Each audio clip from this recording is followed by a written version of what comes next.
Hello, अस्सलाम वालेकुम जमाल। हाँ हाँ जमाल बोल रहा हूँ। क्या हाल है, ठीक हो?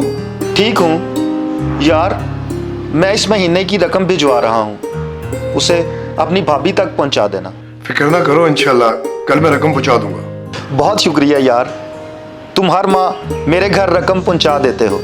की ना फिर 11 वाली बात, मैं अपने दोस्तों के लिए इतना भी नहीं कर सकता। हाँ मैं जानता हूँ, तुम मेरी फैमिली का बहुत ख्याल रखते हो। मेरी अक्सर तुम्हारी भाभी सुल्ताना से बात होती रहती है, वो तुम्हारी बहुत तारीफ करती हैं। और यार मुझे शर्मिंदा ना करो, अगर तुम मेरी जगह होते तो तुम ऐसा ना करते। ओ यार, एक अच्छे दोस्त के लिए तो जान भी हाजिर है। अच्छा, मुझे काम पे जाना है, फिर बाद में बात करते हैं। अल्लाह हाफिज। चलो अपना ख्याल रखना, अल्लाह हाफिज।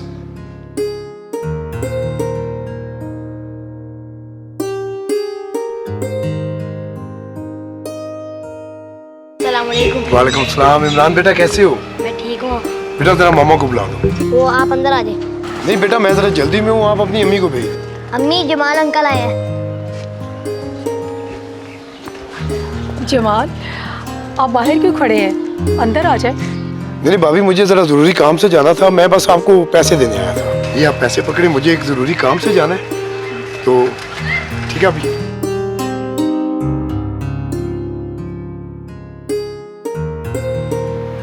अच्छा ये बताओ, तुम्हारी तबीयत अब ठीक रहती है और इमरान की पढ़ाई कैसी चल रही है? क्या बताऊं, आपके बगैर कुछ अच्छा नहीं लगता। और इमरान आपको हर वक्त याद करता रहता है। मैं खुद बहुत उदास हूँ, मगर क्या करूँ, काम की वजह से कंपनी मुझे छुट्टी नहीं दे रही। आपको बहुत अरसा हो गया है, आप घर नहीं आए। अच्छा ये बताओ, जमाल तुम्हें पैसे दे गया था? हाँ, आज सुबह ही रकम दे के गया है। बस अब आप प्लीज आ जाए। इंशाल्लाह मैं बहुत जल्द आऊँगा। तुम अपना और इमरान का ख्याल रखना। ठीक है, आप भी अपना ख्याल रखा करें। अल्लाह हाफिज। अल्लाह हाफिज।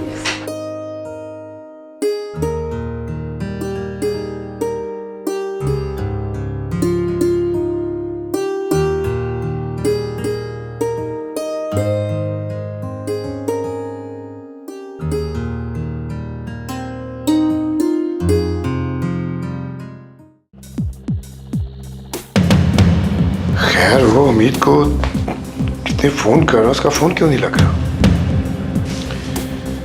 खैर वो आज महीने की 15 तारीख हो गई है और उसने अभी तक रकम भी नहीं भेजी। भाभी तो बहुत परेशान हो रही होंगी। मैं इसके घर जाके पता करता हूँ।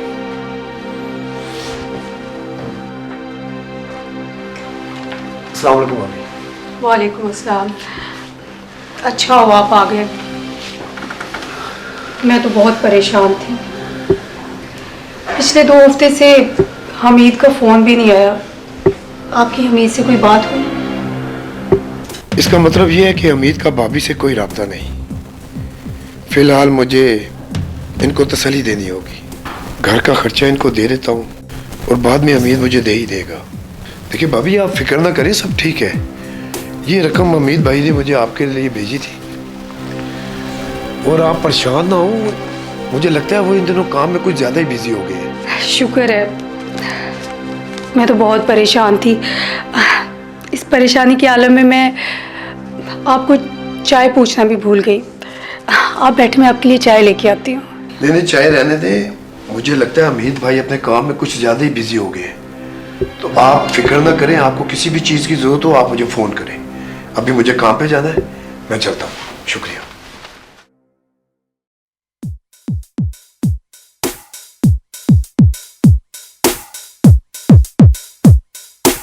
अस्सलाम वालेकुम जी, ये एबी कंस्ट्रक्शन कंपनी का ऑफिस है?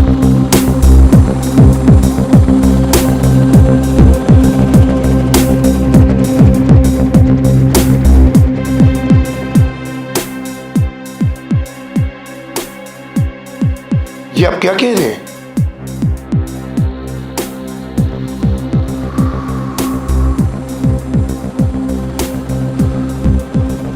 अब क्या होगा? कई माह से मैं हमीद के घर पे खर्चे की रकम पहुंचा रहा हूँ, वो तो कुछ भी नहीं जानते। हमीद पता नहीं जिंदा भी है कि नहीं, और जब भाभी को असल हकीकत का पता चलेगा तो उन पे क्या गुजरेगी। लेकिन भाभी को ये सच बताना तो पड़ेगा।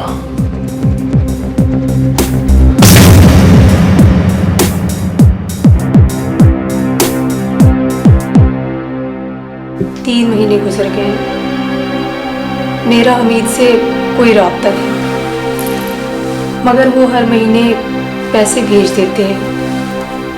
शायद वो मुझसे नाराज है। नहीं, ऐसी बात नहीं है, लेकिन शायद आपको उनसे कभी राब्ता ना हो सके। देखिए, मेरा दिल बैठा जा रहा है। आखिर बात क्या है? दरअसल मैं कई माह से आपसे झूठ बोलता आ रहा हूँ। मेरा भी काफी टाइम से हमीद भाई से कोई राब्ता नहीं था, और ना ही मुझे हमीद ने कोई रकम भेजी थी। और जब मैंने उनके ऑफिस में उनकी इंक्वायरी की,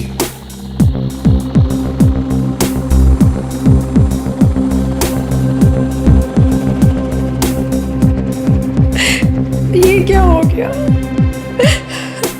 मेरा तो आगे पीछे भी कोई नहीं। अब मेरा और मेरे बच्चे का क्या होगा? देखिए, सब्र के अलावा हमारे पास और कोई चारा नहीं, और अल्लाह की रजा के सामने हम क्या कर सकते हैं। मगर मेरे होते हुए आपको फिक्र करने की कोई जरूरत नहीं। आप कब तक हमारी मदद करते रहेंगे? और फिर अगर लोगों को पता चल गया तो वो हमारे बारे में क्या सोचेंगे? देखिए, इसका भी कोई हल निकल आएगा, आप मुझ पे भरोसा रखें।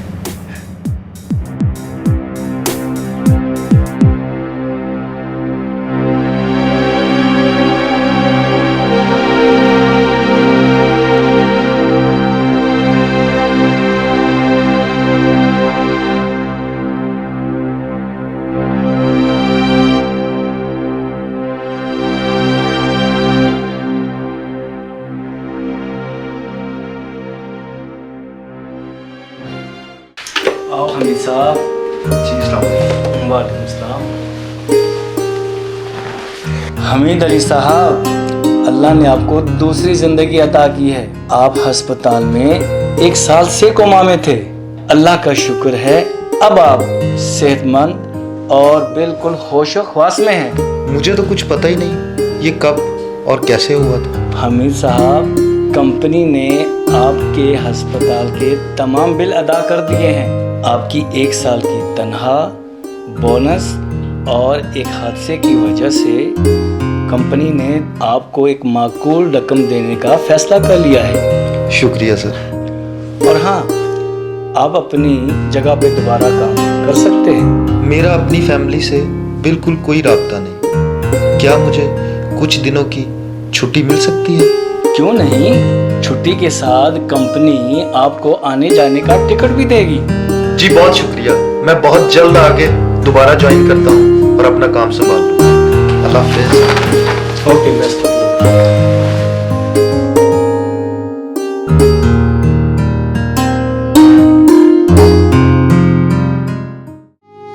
अस्सलाम वालेकुम। वालेकुम अस्सलाम। जी फरमाए। मैं हमीद। हमीद साहब तो अरसा हो गया वफात पा चुके हैं। और आप इस घर में? मैं हमीद का दोस्त जमाल हूँ। जमाल साहब, मैं बैरून मुल्क से आया हूँ। मैं और हमीद एक साथ काम करते हैं। अच्छा, तो फिर आप अंदर आए ना, बाहर क्यों खड़े हैं? अंदर आ जाए, आ जाए, अंदर तशरीफ लाए। आ जाए, आ जाए, आ जाए, आए प्लीज। ये कौन है जमाल? अस्सलाम वालेकुम। वालेकुम अस्सलाम। ये हमीद साहब के दोस्त हैं, बैरून मुल्क से आए। हाँ अच्छा, आप इन्हें बिठाए, मैं चाय लेके आऊँ।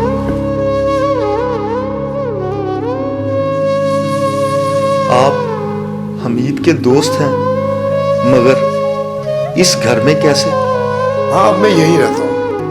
मेरे दोस्त हमीद के मरने के बाद उसकी फैमिली का कोई सहारा नहीं था, इसीलिए मैंने उन्हें सहारा देने की खातिर सुल्ताना से शादी कर ली। ये तो आपने बहुत नेकी का काम किया। हमीद मेरे भाइयों जैसा था, उसकी जिम्मेदारी मेरी जिम्मेदारी। आप सच में बहुत नेक और अच्छे दोस्त हैं। मैंने आपसे कुछ बात करनी है, प्लीज बैठें। जी फरमाए। मैं यहाँ हमीद से नहीं बल्कि आपसे मिलने आया था। हमीद की कंपनी ने अपने मुलाजमीन जो हादसे का शिकार हुए थे उनके लिए बड़ी रकम देने का ऐलान किया था। ये बैंक ड्राफ्ट आपके नाम है जो आपके और आपके बच्चे के मुस्तकबिल के लिए काम आएगा।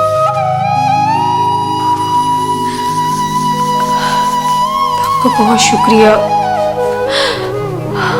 आपने इतनी तकलीफ की। ये तो मेरा फर्ज है। हमीद की पेंशन हर माह आपको बाकायदगी से मिलती रहेगी। उम्मीद है उससे आप अपना और अपने बच्चे का मुस्तकबिल बेहतर बना सकेंगे। अच्छा, मैं अब चलता हूँ।